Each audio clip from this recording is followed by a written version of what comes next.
towards the one, the perfection of love, harmony, and beauty, the only being, united with all the illuminated souls who form the embodiment of the Master, a spirit of guidance.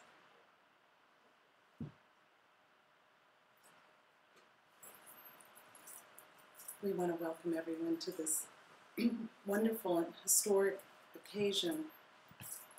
We are reminded of the opportunities that arose in the days of Pir-O-Murshid, Hazrat Inayat Khan, with the distribution of publications through print, the opportunities to broadcast through radio, and now these new evolutions of technology that are available to us in spreading the message.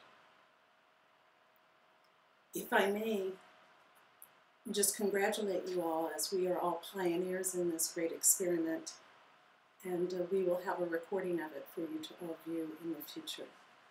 Please keep in mind that this media is a media that is not interactive in the same way that Skype is. At the end, we'll have an opportunity for question and answer, and there is a Skype window, excuse me, not a Skype window, a chat window at the bottom of the browser window in which you're viewing this video broadcast. I'd like to give you a little bit of background about how this new evolution in spreading the message has unfolded. Last weekend, as many of you know, we celebrated Visalat Day, which is the remembrance of the passing of our Murshid Inayat Khan. And we had an unprecedented participation online via Skype. Part of that was stimulated by our regular viewers, plus many people that joined us because Murshid Inayat Khan was giving a special talk to us that day. And what happened was our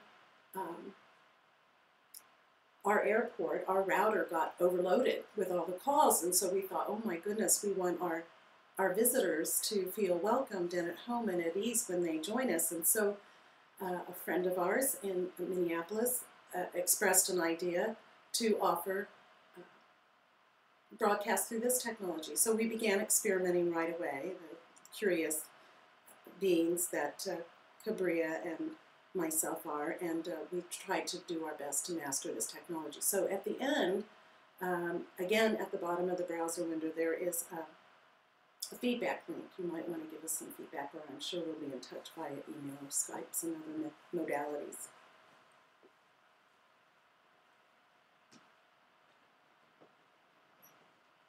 So the subject today is on the universal brotherhood, sisterhood message of Hazrat Inayat Khan.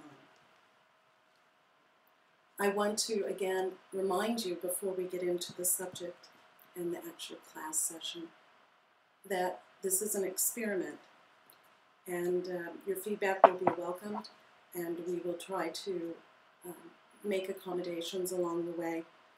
Because this broadcast is streaming in one direction, I don't hear you and I don't get your immediate feedback, so feedback will have to come later. So I just wanted to give you some caveats to understand the context and how this transmission is different than Skype.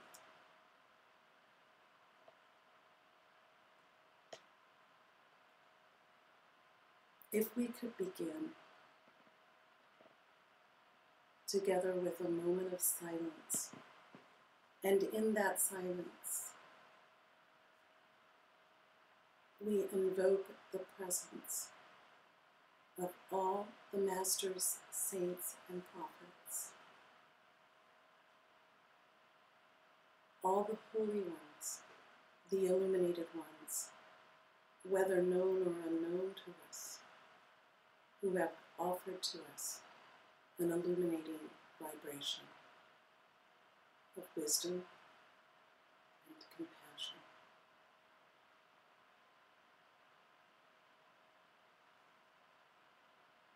We especially invoke the presence of Pir-O-Murshid Hazrat Inayat Khan. And here I offer my gratitude for Murshid's message in my life, and also the presence of Murshid Hidayat Inayat Khan, who has taken up the task as my own spiritual advisor and my Sufi father, as well as Murshida Aziza, who I consider my Sufi mother. Thank you to you both. Wherever you are in the world, let us join together, heart to heart, mind to mind, as we recite the Sufi invocation of Hazrat Inayat Khan. Towards the One, the perfection of love, harmony, and beauty, the only being, united with all the illuminated souls, who form the embodiment of the Master, the Spirit of Guidance.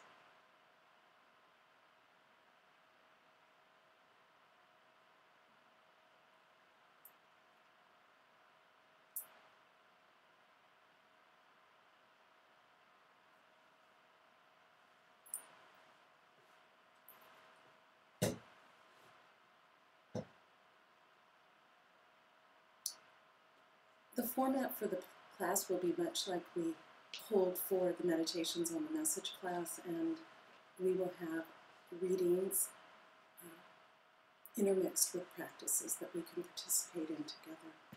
And so we begin with this reading, which is a reading that we shared last week, and for which many of you have asked to cite the reference and to hear it again and again. This is from the complete works of Pir-O-Murshid Hazrat Inayat Khan, the original texts, Lectures on Sufism, Volume 1, in 1923. It is from a paper called Gita 6, Dhyana Meditation, and I would like to speak a little bit about the meaning of those words in a few moments. Murshid's words. The brotherhood and sisterhood of Sufis is not determined by time or space. Unity is beyond limitations. When the heart overflows with love, the body and mind are charged with magnetism. And so great is the power of this magnetism that it can benefit others thousands of miles away. When the heart overflows with love, the body and mind are charged with magnetism, and so great is the power of this magnetism that it can benefit others thousands of miles away. Yes, it is possible to concentrate on loved ones, and through meditation, when one is bathed in the ocean of divine love, such factors as distance and time do not matter.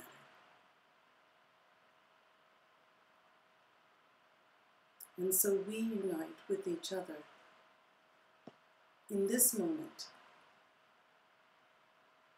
and yet we are not even limited by that, and we certainly are not limited by our distance.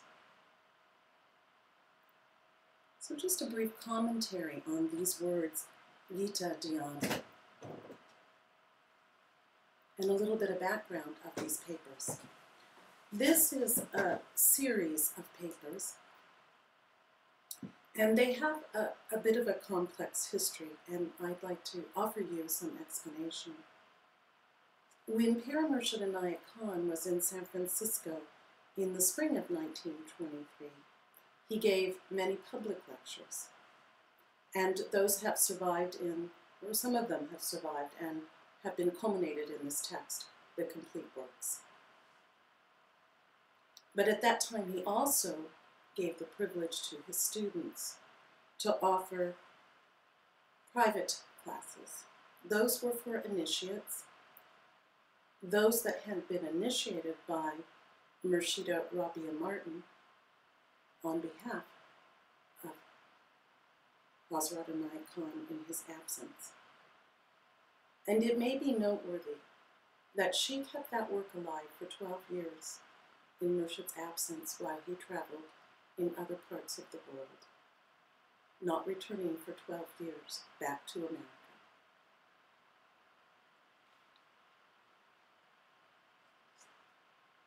As I said, some of these lectures were for the more advanced students that had been studying during these 12 years.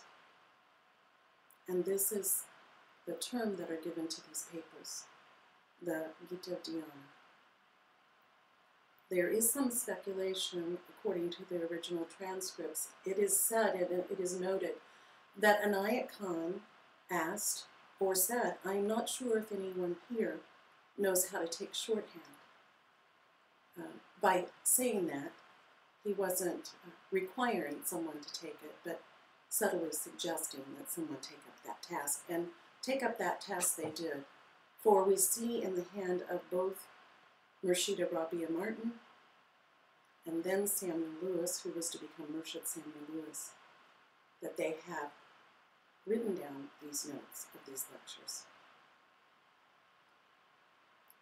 So it's wonderful to hear a little bit of the history of the origin of these papers, when they were delivered, to whom they were delivered, and also to see the interconnectedness of the root coming from Inayat Khan that has manifested in these beautiful flowers and branches and fruits of the different Sufi organizations over time.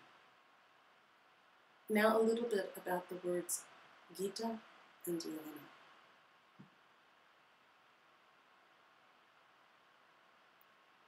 In studying the text of Hazrat Inayat Khan, we see often that he talks about Shiva, Lord Shiva, who is known to be the Lord of the yogis. And those of you that are familiar with the picture of Shiva, and you may want to at some point make a note to yourself during this talk, and if you don't know the image of Lord Shiva, you may want to find one, because he has this beautiful image. It appears as a fountain that's coming out of the top of his head. But I have to say, there is a beautiful spot high in the Himalayan waters, at the Himalayan, probably in the Himalayas. And from there, from under the earth, the water comes up and begins its descent, down, down, down, becoming the river Ganga, Ganges. It's said that this river is sacred because of her acceptance of all. She accepts everything. Not because of her purity. She's not pure at all, but she accepts everything. And this beautiful fountain from Lord Shiva's head is that sacred spot.